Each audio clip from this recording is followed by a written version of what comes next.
Welcome back to The Price of Business. I'm your host, Kevin Price, talking to you about you and your business. Got my good friend Christine Crandall on. She's with New Business Strategies, a phenomenal organization. She's a great strategist in her own right, well-known writer over at Forbes.com and a regular part of this program. You can learn more about her at newbizs.com. But as always, Christine, I'd love for you to give a little more background about your organization before you introduce our guests, and welcome. Welcome, Kevin. I'm always so excited to talk to you and to your audience. It makes my day. New Business Strategies is a consulting firm that shows businesses exactly what to do to grow their revenues by 20% or more without adding more products or people. Interesting. So it's really about getting the most out of what you're already doing. Yeah, and it's about listening to your customers, and you know what? If you listen to them and you deliver the experiences that they want, they'll actually pay a premium for it. Love it. And your guest today?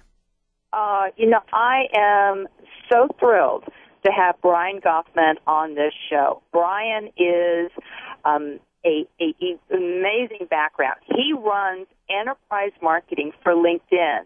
So LinkedIn isn't just for finding a job or putting your resume up there. They have this amazing strategy in place, and he's going to tell us all about it. His background is he used to be a venture capitalist. He has advised lots of companies. He's even founded his own company and has been a chairman and of a private company up in the Seattle area. So he's got a really well-rounded background, but I want to grill him as to what LinkedIn is up to, because it's not what you think. Wow, that's interesting. Brian, welcome to the program. I'm a huge fan of LinkedIn. It took me a while to catch on to it, but then all of a sudden I was like, wow, this thing has enormous power and potential. How long have you been with LinkedIn? And then tell us a little bit about exactly what you do for them. Sure. Well, first of all, Kevin and Christine, thanks for having me on the show. I'm a big fan, and I'm also a big fan of Christine and her firm. I'm also I grew up in Houston, so it's incredibly exciting to be talking to you, to a Houston audience. There you go. Great. Thank you. So let me just tell you a little bit about LinkedIn and what we're doing at LinkedIn. As Christine mentioned, a lot of people used to think of LinkedIn as a place where you created your resume online and where you went when you wanted to look for a job. The company has both had the vision for the long term and also changed dramatically in the last few years. We now have 230 million members worldwide. About 65 million of them are outside the U.S., and we're growing at 3 members per second. Wow. I mean, think about that when you go on a global basis. So as a tool for business, for networking, for connecting with customers and connecting with potential employees, there really is no other global tool. Very good. Christine. Okay, so Brian, I got a little bit of an inside view of LinkedIn, and so we've been talking about how LinkedIn is going to help other people or help their members, right, do social selling and do marketing. So what does that mean? How does somebody use LinkedIn to do sales? Well, there are really 3 main reasons that people pay LinkedIn to use LinkedIn. The primary use of LinkedIn is our free member base, as I mentioned, on a global basis, growing very quickly. And so all of the extensions of things that you can do with LinkedIn are really premium features that you can either buy as an individual or buy as a company. So the kind of specific users that we think about for using LinkedIn as a premium member are either people looking for a job, and we have some subscriptions for those people. We have power users who want additional features that they don't get in the base use case of LinkedIn for networking. And then finally, we have a specific set of products for salespeople. And I think that's where I know you want to focus some discussions, and a lot of our listeners probably are thinking about how to sell more through LinkedIn. That is interesting, and I think people kind of get this idea as, at first it's just another one of those social media, but it certainly has some things that differentiates it from any of the other social media, and I think it takes business to a more sophisticated level. Talk a little bit about that. Well, what we say at LinkedIn is that context matters. And so when you're on Facebook or you're on some of the other social networks like Twitter or Pinterest, you're spending your time, you're enjoying your time, you're sharing your photos and things, that you're thinking about with your family and friends. And that's a great thing to do, but it's not something that if your boss walked by your computer and saw what you were doing, he would necessarily endorse, unless your job is to work on Facebook.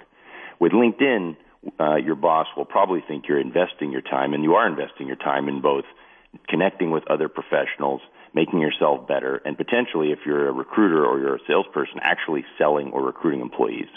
Christine.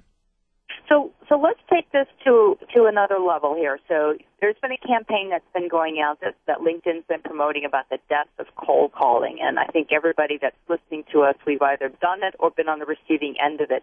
So what is LinkedIn saying about cold calling is dead? You know, we don't need to use the phone anymore. How does, you know, give us a use case. How does that actually work in LinkedIn that we now have the death of cold calling?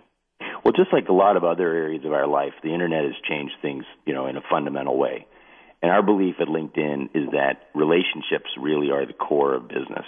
And through LinkedIn, you can build relationships in a way that you can really never have done with, you know, in the pre-internet days when you had to call people on the phone and hope, you know, the kind of spray and pray or sort of blasting out your message and hoping that you got the responses you wanted. When you're using LinkedIn, especially with some of our premium products like our Sales Navigator product, you can connect with potential customers through people you already know.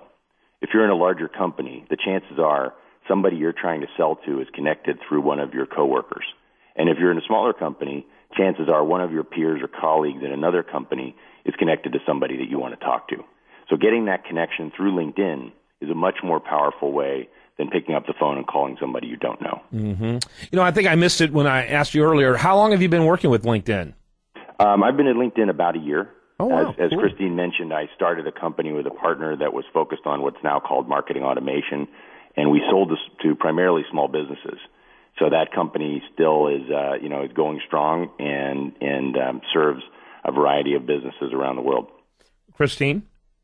So I know you guys have been at this kind of for not that long. Do you guys have any ROI numbers or any numbers that kind of build the case that our listeners ought to really look at LinkedIn as a way of selling? Yeah, there's a couple ways to look at the ROI. I mean, one, certainly in the sales realm, the anecdotes are very, very powerful. So we have examples of companies closing very large deals that they know they would not otherwise have closed through connections that they made on LinkedIn. And I think you hear those stories. We've published several of them. And that, it's a lot of times, is enough. If it happens one time within a sales team, then all the salespeople want to get onto the product. But I think more broadly, we've done now some studies because our Sales Navigator product has been in market long enough where we can show that salespeople who are using LinkedIn are 7 times more productive than those who are not. And we also know that inside of our company, the salespeople that are more active on LinkedIn, and obviously we use our own products extensively and test them even before they come out, we know that the salespeople who are more engaged on social networking are also dramatically more productive than those who are not. Mm-hmm. Yeah. And how do you quantify that? How do we quantify that? Yeah. That's well, you can just you look at quota attainment. I think that's the simplest way. Or how close are you to achieving your goals? And when we look at the quota attainment of people who are using broadly social media, but more specifically LinkedIn, the quota attainment levels are much, much higher. I've even gone as far as seeing some sales managers say that they look at LinkedIn profiles for salespeople, and if somebody has fewer than 500 connections, which is not necessarily the best measure, but certainly if somebody has very few connections on LinkedIn, they won't even consider that person as a candidate. Awesome stuff. Thanks so much for being with us, to both of you, and really appreciate the information. Why don't you, real quickly, before we let you go, again, Brian Goffman, mention again the program that you want to encourage the listener to know about. Well, I think the simplest thing to do is to go to LinkedIn.com, which I assume many of your users do on a frequent basis. Take a look at the different offerings we have. Mostly on the right side of the tab, we have both an upgrade section and a premium solutions section. Both of those will give you extensive information about the different offerings we have. And Christine, again, an incredible interview. You do a fantastic job. The people you know are just amazing to me. Why don't you wrap it up?